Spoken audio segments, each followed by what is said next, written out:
So just to let you know, it's going to start recording in a sec. So you have a notification come up. Okay, here we go. Right, back to slides. So task 1. This is really it is really straightforward because we're explaining the importance of projects for the organisation and how we're going to deliver on those. Yep. Oh, you can't see my slides, can you? They've gone off. I noticed the red line's gone. I think it's because I started recording. Thank you for letting me know. Okay, we're back on it, aren't we? Yeah, got the magic red. Yeah, so we've got the first bit, we're looking at the role of projects, so why they're important and then the second one we're looking at legal, organisational and ethical factors. The thing I find a little bit frustrating with this course is I feel there is quite a bit of repetition at times, which is a bit sort of like, it feels like the tasks all seem to have a very similar formula, but obviously because that's the things that they consider important to CMI in the workplace. So the role of projects in delivering organisational strategy is going to be about 400 words, something that's probably about 4 paragraphs, isn't it? And then the same with legal, organisational and ethical factors. So 1.1. What do we think in terms of, group exercise, but this is just a chat. What's the difference in your words between a project and business as usual? I would say a project is like when you're looking to implement change, whereas business as usual is like, I guess, what it says on the tin of that change sort of thing. Implementation of change as standard practice, perhaps. Okay, yep. So if you work in a project team where you're always doing projects, is that not business? Oh, it sounds really daft, but isn't that business as usual because you're always doing projects? No, I think a project has a clearly defined start and end date.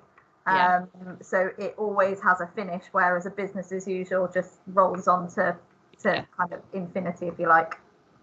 Okay, yes, I think that's a clear distinction, isn't it, between the two? So Amelia, when we're looking at your work-based project, or all of you, we are looking at something that's got a defined output.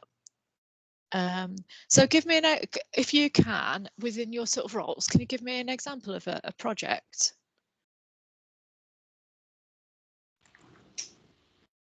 We're resecuring and implementing the dark charge service system.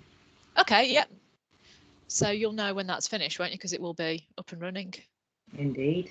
November 2022, fingers crossed. Although the project isn't until later.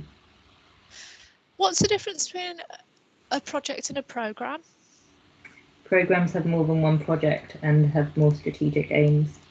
Okay, very good. Someone give me an example then of business as usual. Financial reporting every month. Okay, yeah. So it's something that doesn't deviate. It's not it's just a habitual, something that's delivered on a regular basis, isn't it? With no changes to it. Yeah. What you're going to need to do for this assignment is to actually decide on a project that you can reflect on when we're looking at the theory. Is anyone going to struggle? I'm thinking particularly Lee and Jenny. Can you think of a project, even if you're not directly involved in things, that you might have access to some information about?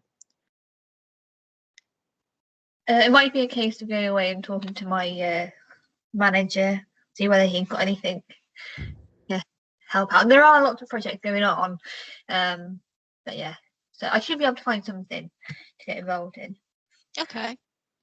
And you don't have to be absolutely like executing it or anything. It's just having that access to find out what actually happened, and sort of just, it could be a historic one that's happened, but it's just access to information around it.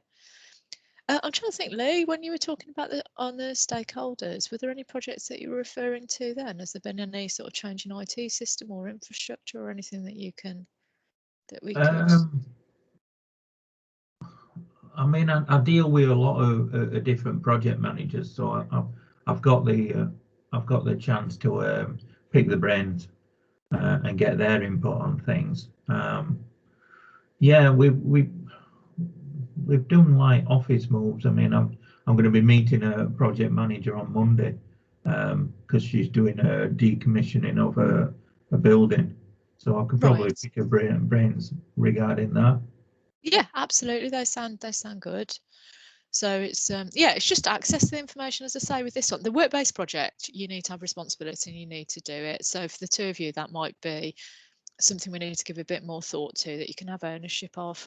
But for this one, it's something that you can just have ownership, access to information about, rather than ownership. So who said start off with it? It's Amelia, wasn't it, when you were talking about change and projects? Yeah. And then it stimulates something, doesn't it? So you sort of almost got a different state at the end of it. And that ties in perfectly with these slides here. So business as usual is very much about, you know, your operations, your normal thing, and it's just ongoing. There might be small changes because you might actually have some improvements that you feed into to get it better and better, because that's sort of one of the quality processes really, that we've got continuous improvements. But as a whole, it isn't taking you from one place to another. It's ongoing. Gosh, I shouldn't have done all this firing in. I'm so sorry. Let's just go back to it. So projects we've got are unique. They're meant to be, not repeated again.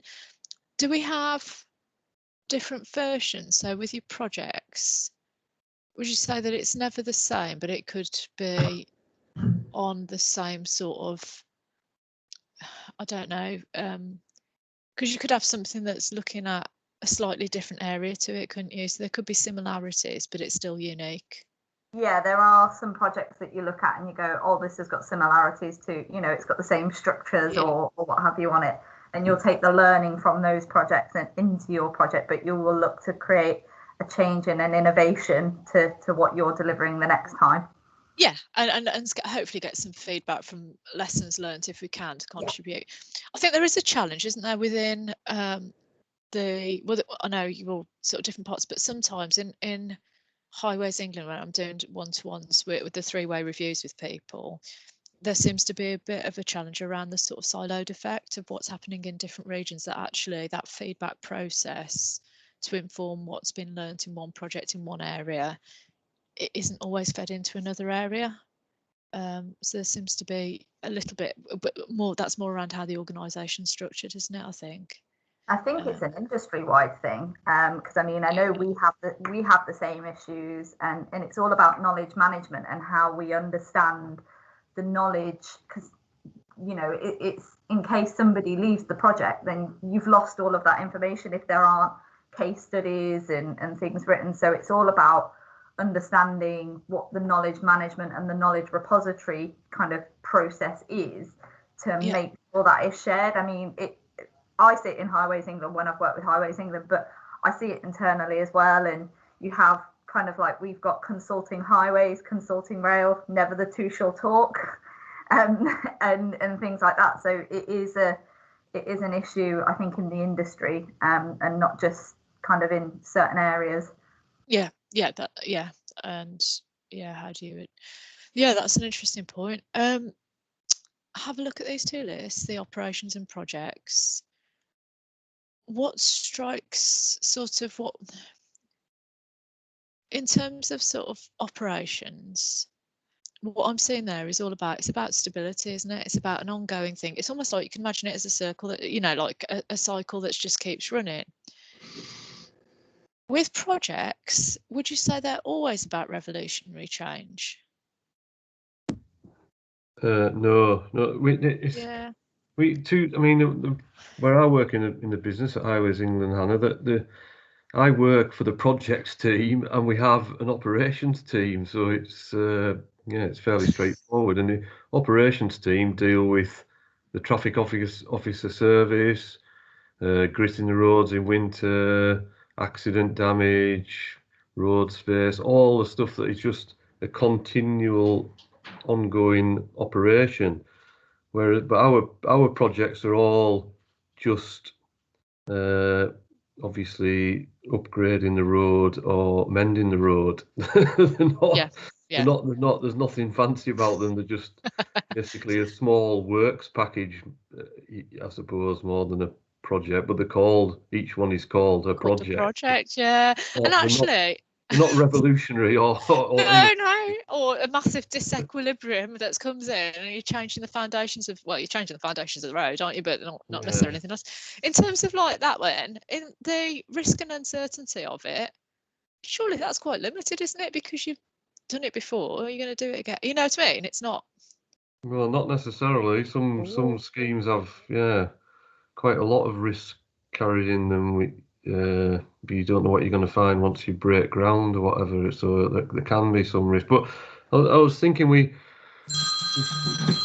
had a project recently, which was a project that changed the way we deliver projects. So it was it's like a pass. So each scheme has a passport, and you go through stage gates to progress to the next stage of the scheme. So I thought that would be really useful to talk about, because it's not just mending the road. It's a project to increase the efficiency of projects. Yeah, no. This is almost like a tongue twister, isn't it? Go on, sorry. I said that sounds like a good project, Paul. Yeah. Well, you say that. It's just added a load of work to us, because in the past we just did what we did, but now we've got to, it's structured, and we've got to go through stage gates to progress to the next stage. Yeah. So you can see the benefit of it, but it's just added a load of work for the team. Yeah, I think a really good example of what you were saying there, Hannah, about like you can have something as simple as filling in potholes and not having any risk because you don't know what's underneath it. I think a really good example of that is the unexploded bomb that's just been found down south. They thought they were just building a house, and they broke ground and found this huge undetonated bomb that they've I saw pictures of it. It went off, didn't it? They have to do it, didn't they? Yeah.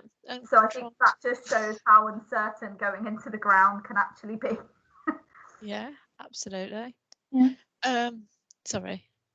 Sorry, I was just going to add about the term project, because I'm similar to Paul in that I work on a project at a time, and the projects can be quite lengthy, a few years. So I guess for our assignment, we can choose a project within that project, because obviously you might have your personal project or a team project that will last a few months, and that will give an output for the major project. So there's kind of different levels of projects as well.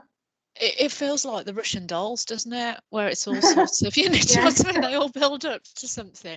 And that's what I was getting at the beginning when I was asking, when I was saying, what's the difference between a programme and projects? Almost with this one, we could keep it quite simple in the sense of something, as long as it's got a defined start and an end, and there's a journey that goes through.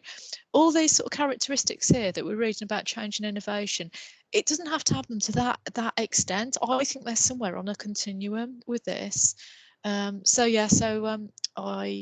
Just these could be useful, but some of them you could actually challenge against, because depending on the nature of it, I think this might sound tough, but I think some projects are closer to business as usual than others, if that makes it, depending on whether they've been done in the past or whether they're sort of, whereas I think some are more unique in their nature.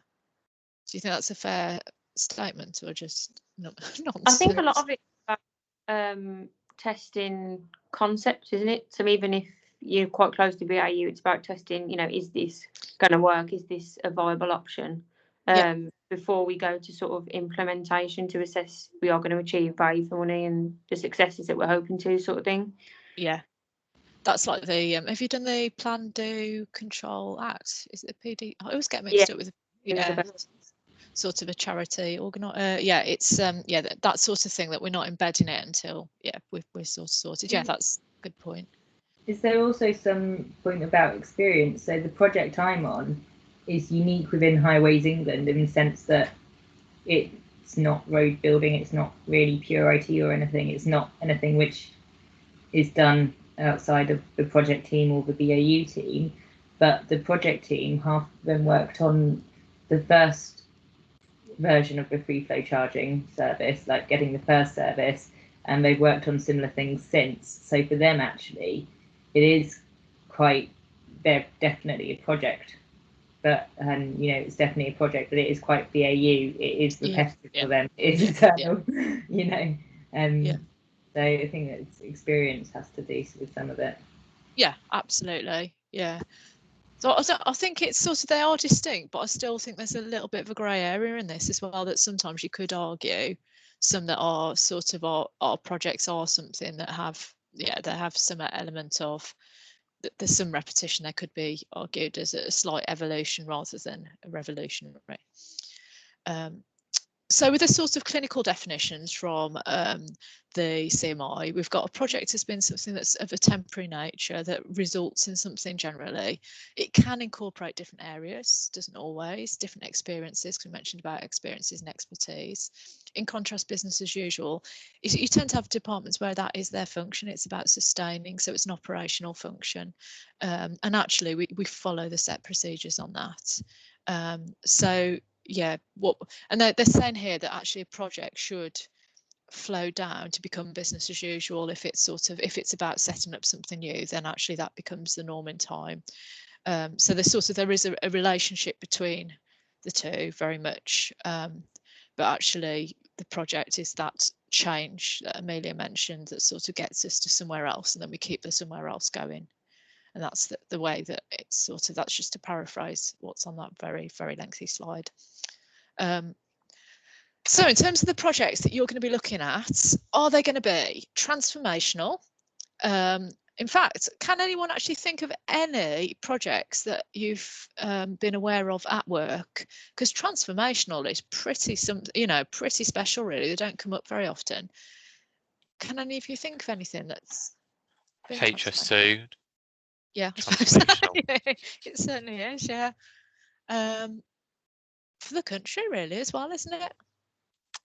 Yeah, whatever you think of it, I think positive or negative, transformational is probably the right word to use. Yeah, absolutely. And because of that, the level of risk that's come within it, or the level of conflict that's invoked, and scrutiny as well, hasn't it? Yeah, rightly, due to its size. Yeah, and yeah, there's sort of investment, but also I suppose the disruption, really. Yeah, and it definitely can't be handled within the existing organisational paradigm.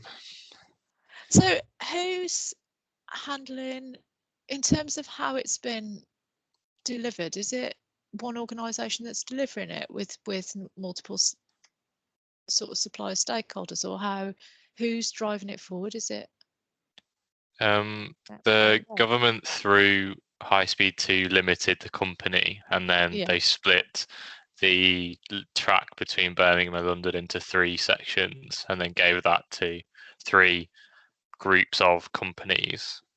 Right. Yeah. Okay. And then how? So those companies, were they existing companies? Yeah, they were existing companies that came together to form a joint venture to create they basically, in our case, 4 companies came together to create a new company to build it. No single company in the UK is big enough, or stupid enough to do it. Yeah. It's supposed to be quite, with the transformational project. Then, do you find it? Oh, it sounds really daft, but is it quite exciting?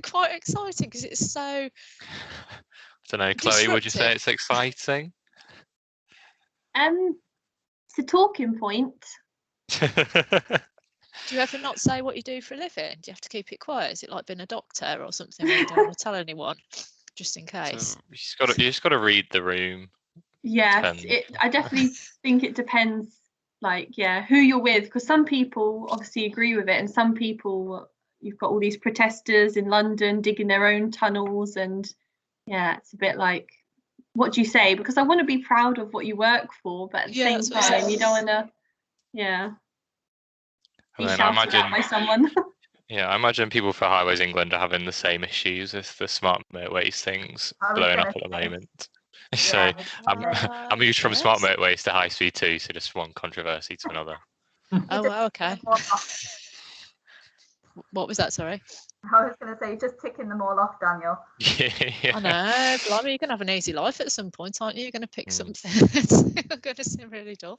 Okay, so yeah, that fantastic example there. Would you say then, because Dan just raised about the smart motorways, would you say that's also transformational for the Highways England people? I think for anyone that's involved in it, it's transformational. I know when I worked on it, it was very much like the HS2. You read the room as to who you told you worked on it. And I mean, my dad's a lorry driver. We had we just have to agree to disagree conversations on smart motorways. But it's changing. It's not so much changing the organisation, it's changing the kind of fundamental behaviours and the culture of people using the strategic network, as opposed to, you know, we had to change as a business. The majority of smart motorways are issued in joint ventures again from Highways England. So we kind of work with another business, which is a huge culture shock for people that are used to just that silo working mentality, only working with their own people. So that, I suppose, the organisational culture was changed as a JV, but it's more that kind of transformational change for the customer and the end user. Mm-hmm. Yeah, and what's striking me for this, when we're looking at projects, you see, quite often when we're considering, if we're looking at other organisations and we're considering projects, even say the university, transformational tends to be internal, whereas actually what we're talking about, because of the level of the nature of the stakeholders in your organisations and it being the public, the transformation is so much more significant, isn't it?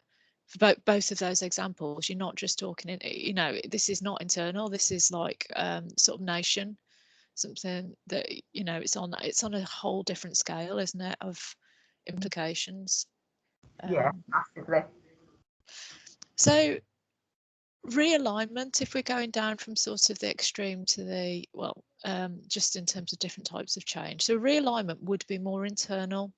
So it's not about it being essentially different what you're doing, but it might be about sort of recalibrating almost where the priorities are. Has there been any introduction of, you know, the values you've got, are they all fairly sort of old, or were there any new values that are introduced? Are there anything, can you think of any examples of realignment for any of your organisations? We had one where there was a change in organisational strategy as the project moved from stage 1 to stage 2. So it was seen as an improvement, but it's not transformational. It's like changing the blueprint of all the people in the company, the roles, responsibilities and structure. Right, yeah, so that would be a perfect example of that. So it's sort of, you're still doing what you would do, but sort of it's the way it's organised is different, isn't it? Is that right? Yeah, exactly, yeah. Okay, that's so incremental change. So this is where bit by bit we're taking, thank you, that was really good example. So over time we are looking at sort of creating a big picture of change, but we're doing it we're doing it in sort of small chunks. Can you think of, would you say, Paul, does that describe what is yours, more incremental or is it bigger than that? I thought the passport system I mentioned was more. It's more I thought it was more realignment, ties in better with that. It's change of operating. I think that does sound like realignment. It went through pretty quickly as well. It wasn't long-term, slow, incremental change, I don't think. Yeah. Are any of your projects like that? Not really. It's not the way it works, is it? You don't. I could think of a example like transformation, that when we changed from managing agent contracts to the asset delivery contract in Highways England, that was a massive transformation and couldn't have been handled with the existing organisation. So that fits in really well. But that wasn't so much. That's not really a project. That's I suppose it is a project, but not probably in the way we would view a project. Sorry. Oh, I'm sorry. I was going to ask if my project was an incremental change project, because we've already got the dark charge service in place. We're getting a new one. There will be a crossover, but it's also we're trying to realign people to a different way of working, but ultimately the structure and such of the internal work team will change as well as hopefully their behaviours and such. But it is, I mean, this project has been going on for 4 years now. So I think it started in late 2016, and we're not looking to end it until 2023. So it is bringing the people on board slowly and changing their views, changing our views, that sort of thing. I think you could argue that's a nice example of that, because it's almost incremental change. It's just a difference in terms of pace, isn't it? Because the pace of change, but actually building into something. And actually, there is a sort of obviously a think about change fatigue as well. So if we're doing everything as transformational change, you know, it's too exhausting. So we've got to alter the pace of different things. So yeah, I think that works really well for incremental. Thank you. And then what do we reckon? Sorry, Hannah, sorry. Is there ever a change that starts as an incremental change and then moves to a transformational change? So the one I'm thinking of is the change kind of project that I work on across the whole of the business. It's slowly catchy monkey. I mean, we're 5 years into it and we're still going and changing little things, but fundamentally it's going to change the culture of the organisation. I'm not sure whether that's incremental or transformational. So from its initial intention, has it changed what it's going to be, or has it always been quite clear in terms of the outputs? The outputs have been clear since day one of how we want to change. I suppose the output on day one was change the culture of the business. It's transformational then, isn't it? That's transformational. Yeah. That's fine. Yeah. I think the incremental one is around different behaviours at the end of it, but actually the essence of who you are and what you do is the same. But you've embedded lots of different processes, and it actually feels quite different. Whereas I think it's almost the core, the transformational one is. Okay, thank you.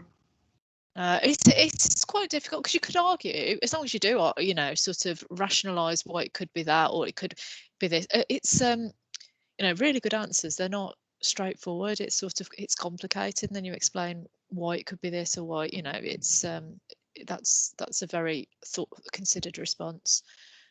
Big bang change. Can you think of any examples of that? Smart motorways comes to mind there. That's what I was wondering. Yeah.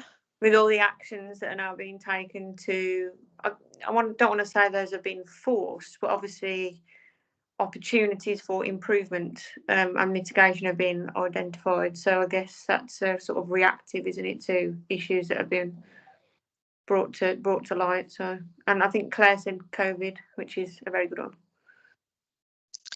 So how has COVID is a really good one. How has COVID changed in terms of projects that you work? What sort of projects has it resulted in? We're working on a huge project on now, an engineering firm, so I'm pretty sure everyone's going to feel the same. It's always been kind of a unwritten rule. You don't work from home all that much. You can't do work from home because of the type of people you're working with. So we've all had this fundamental shift of kind of the sense of urgency is, okay, COVID's here, we need to look after our people. And now we're a year crazy into this. I'm working on a really big project looking at the way we work when offices and some kind of normality resumes and what that looks like. So, you know, we've been given multiple options of how we want to go back in the office, if we want to go back in the office. And there's a bit of a change project going on at the minute around how we can implement some of the new ways of working that people have identified into the business for the betterment of the projects that we're actually working on. Okay, and has it got a set end date then, this project that you're looking at, investigating these options? Yes. So the end date, I think, is I think the June date, and then I think it's the July to start implementing what that looks like. I mean, this one, it was never going to be business as usual, because it isn't usual. But it's just, I think the thing where there's some sort of looking at in terms of the projects, the challenges around it is with the changing dates, isn't it? Which is why it works for the Big Bang thing, because actually, if you've got different restrictions lifting at different times, you're not in a stable environment, are you, to be able to, when you're looking at things, you might have to look at things sooner or later, or actually the whole premise of what you're doing it based on, you may get more information. Yeah, exactly. So it's quite a challenge. And the fact that the business is spread between England, Scotland and Wales, who have all got their own roadmaps for coming out. So it's trying to align everything. You know, there's another person of me in Scotland doing their one, and in Wales, to kind of align what it is we're doing, but we've all got our own set dates because of the kind of different roadmaps. So I think COVID has brought quite a lot to the table and fundamentally changed the way that we will work going forward. Absolutely. And a lot of offices aren't necessarily going back, are they? Some offices. Well, do you reckon that COVID, as a result of people working at home, do you think there's more? Because I think some business environments didn't trust people to work at home, and we were told, fortunately I'm not a sort of a permanent member of staff, so that gives you a bit more freedom, but at CU Coventry, even if you were marking, you were told that you were meant to go in to mark for permanent members of staff, which is just horrible, because actually, you know, if you want to be working at weekends, or you want to, you know, in theory, it's one of the few things you sort of can do in your pajamas, because you're not being watched, you know, you're not having to be client facing, if you like, or student facing. So there was a I think there was a culture of mistrust, and actually we were treated like children, even though, you know, it didn't work. Do you think COVID has, because people have had to work at home, do you think there's a higher level of trust in workers now? Or do you think there's, do you think it's genuinely? I think so, definitely.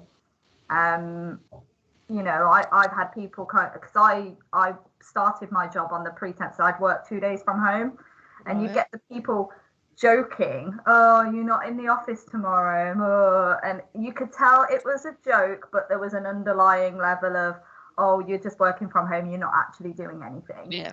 And I think that has fundamentally changed, because the business hasn't stopped. You know, the business, even when we were transitioning people out of offices, you know, giving people you know, addresses where we're having to deliver people's tower computers to, because of all of our CAD technicians and what have you, the work never stopped. The work carried on, and I think fundamentally that has changed people's mindsets, you know, because if you've got old school engineers that have been in the industry for a while, they're very much, well, you need to be in the office, you need to be seen to get that promotion, and to, you know, so I think that has fundamentally changed. I think it's changed HR practices as well, hasn't it? Because actually, if you think about performance management, it is all about this sort of presenteeism, isn't it? Really, that that's not the measure of success anymore, or not. But it never was. But it's a sort of a traditional mentality, as you say, isn't it? I was talking to my friend yesterday. She's a PA at an architectural firm, and before, like you said, they were being treated like children. You have to be in the office, this, that, and the other. And apparently, they're turning around and saying, for everyone else, it's fine to work from home. But even though arguably they've been performing better since working from home, the assistants will still have to go into the office. So I think in some places it's changed, but in other places they're still clinging to the old ways of it. Sort of accessibility, isn't it, really? Or visibility, I don't know. It's just, it does come down to a feeling of not being trusted, doesn't it?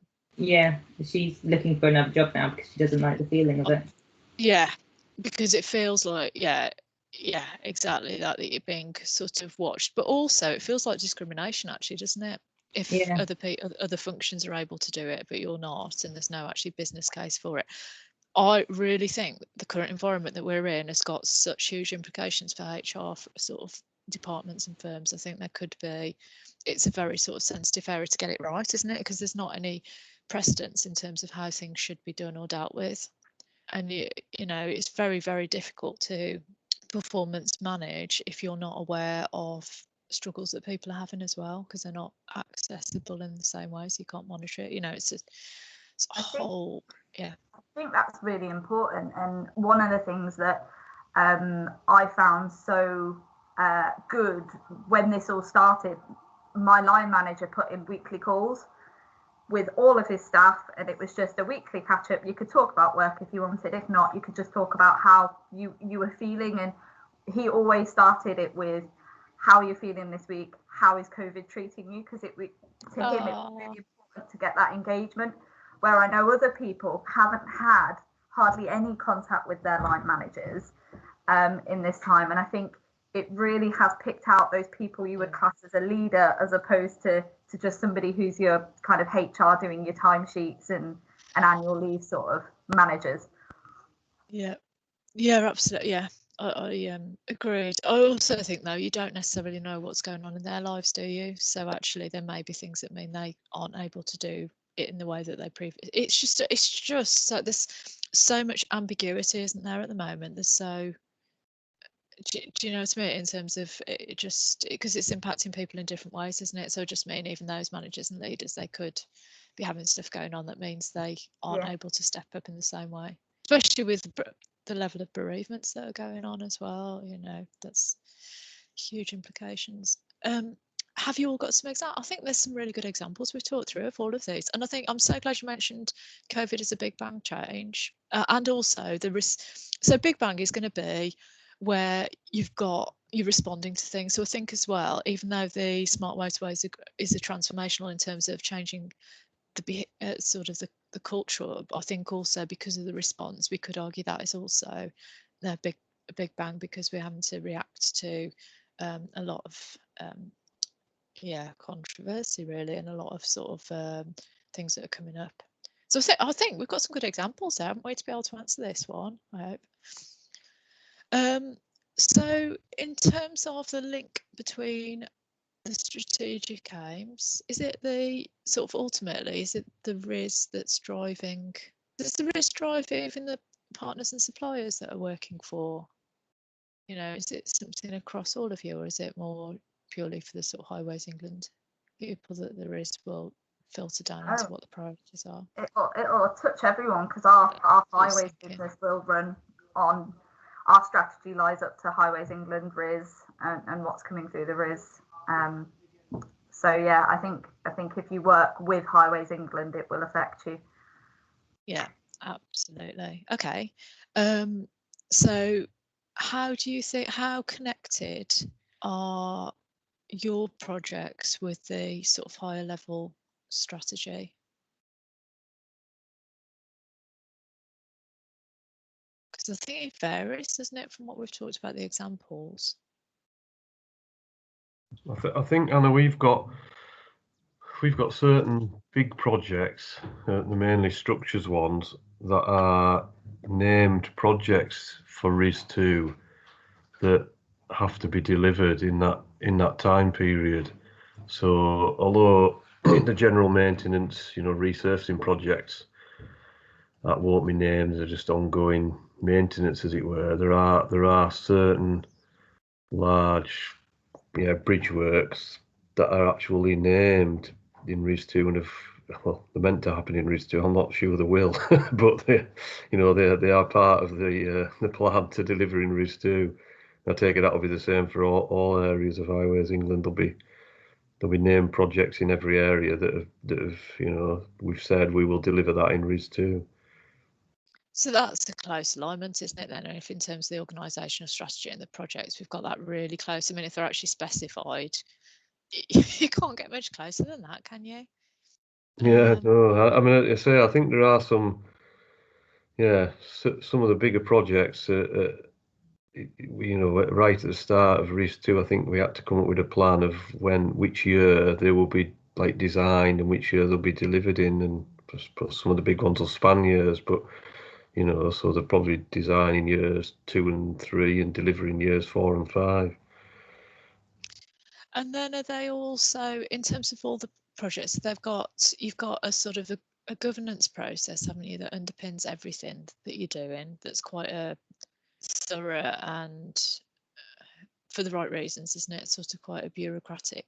Oh yeah. I mean, it's ridiculous. I mean, I don't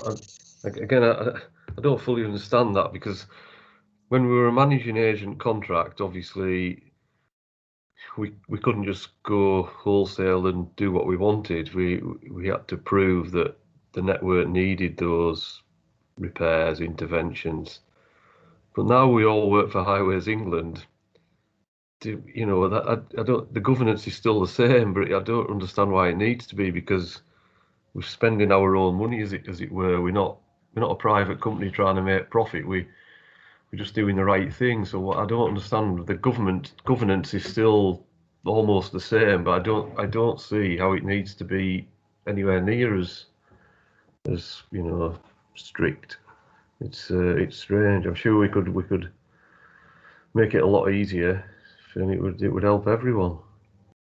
So that adds all sorts of levels to it, doesn't it, with the cost and the do you think it sort of, does it slow things down, or what are the implications of it?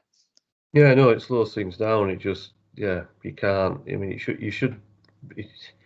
I think you could virtually use a visual survey to see what is required, and then maybe do some further testing to prove what level of intervention is required. But a visual survey would almost be enough, you know, where we have to do like deflectographs, coring, or just all sorts of things to justify a scheme when you can see the roads falling to bits. Why do we need that level of justification? A visual inspection will show you that it needs some intervention. It seems crazy. We've changed the whole way we work, but we've still stuck with the same bureaucracy, which I don't think is required anymore. So do you think it's sort of a common sense is sort of almost, there's a gap, isn't there, for yes, no common sense at Highways England, that's for certain. And is that, I wonder, so just thinking in terms of the sort of all the procedures, the governance level, is that to cover the legal and ethical requirements as well? So they're all, is it about consistency, or what do you think it is? Because this section we're looking at sort of organisational, legal and ethical requirements. So, you know, where do you think, are they consistent across everything you're doing, or what's? Yeah, I'm not sure. I don't think it ties in legally. Maybe slightly ethical, to make sure that we do everything right and doing the right thing. It's tricky. It's more just organisational, I think. Surely it is related to legal in some senses, though, because we report on, say, pavement maintenance and stuff to the ORR, and they are our regulators, so we have to do that, and we have to prove that we're spending the public money wisely, and that's done by an audit and making sure that everything is in place and correct. Yeah, sort of, but I'm not sure the legal fits in. I suppose we've got a legal duty to ensure the safety of the travelling public, but yeah. I was thinking more of a legal duty to report upon it rather than the legal duty to do it. So we're given a license by the Secretary of State. Yeah.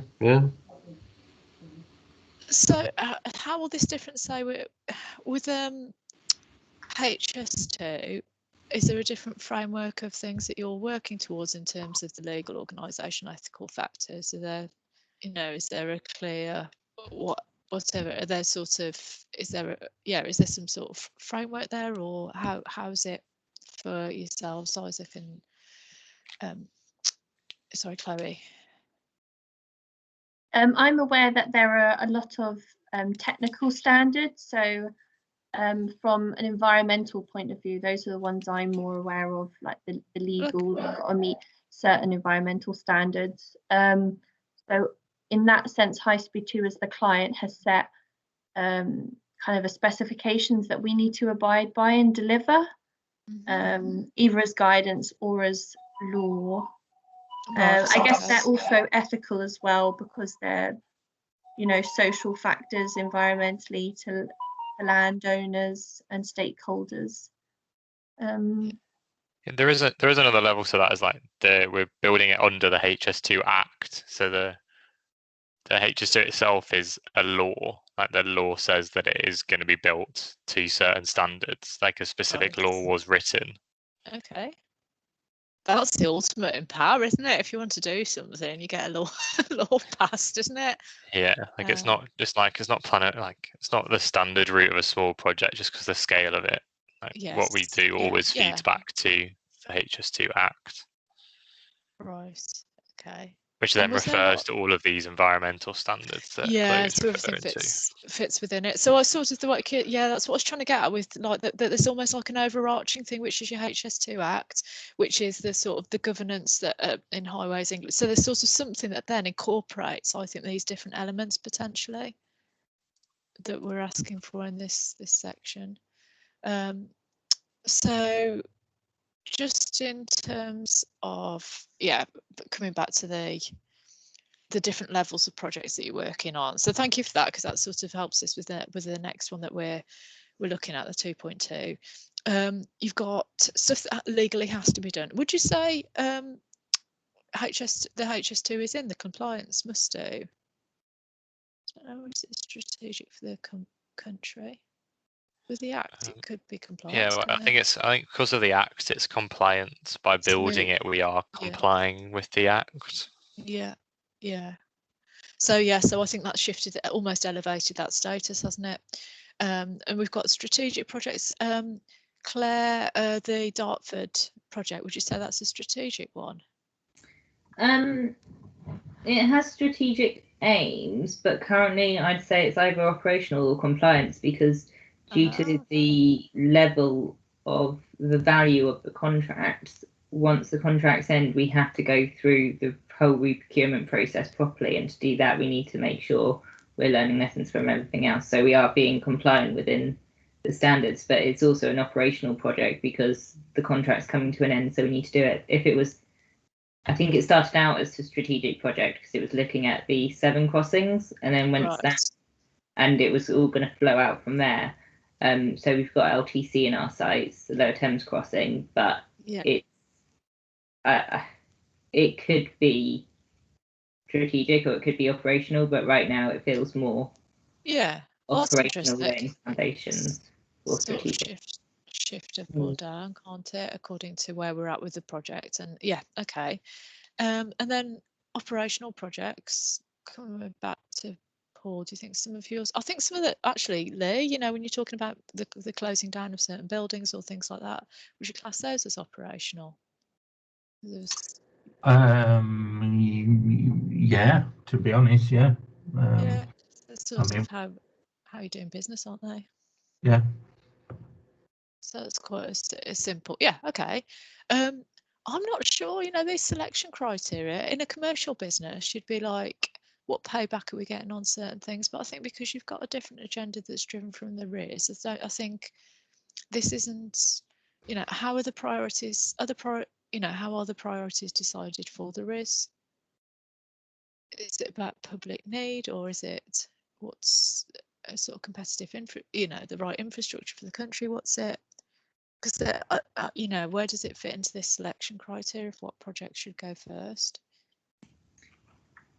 A very cynical point of view would be how many big shiny projects can we fit in while still doing the basic needs. Okay, so about sort of profile building then.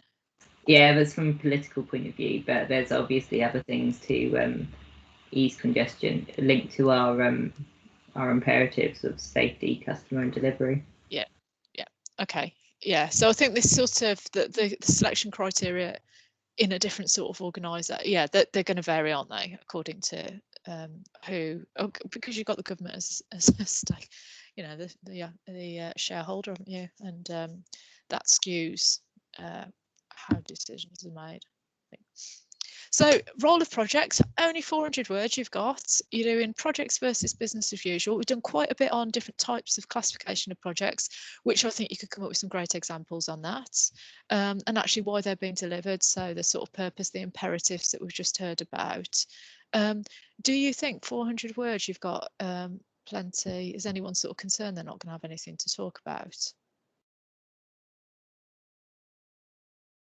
I think hopefully we've got quite a bit on that, haven't we? That's almost too much, really. I think, again, Anna, it's like the last assignment, trying to keep it down to 400 words. By the time you sort of introduced what you're talking about, give it a little bit of information on it and try and conclude. I mean, that 400 words will just disappear.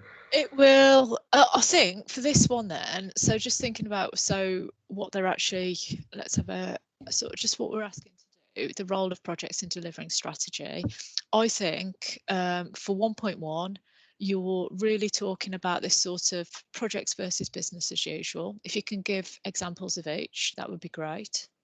And then I would go down to the classification of projects. So actually, if you can give examples of each type of project and how they align to the organisation strategy. And I think if you could do that, that will be 400 words and that will be absolutely spot on. So yeah, projects versus business as usual and classifications of projects and how they tie into the organisation strategy. I think with this, I need to help you sort of almost clear what you need, because you're right, it's too much, isn't it? What I'm going to do with this, I am going to just stop the recording and then I've got the first bit ready. What I'd also suggest, if it's okay,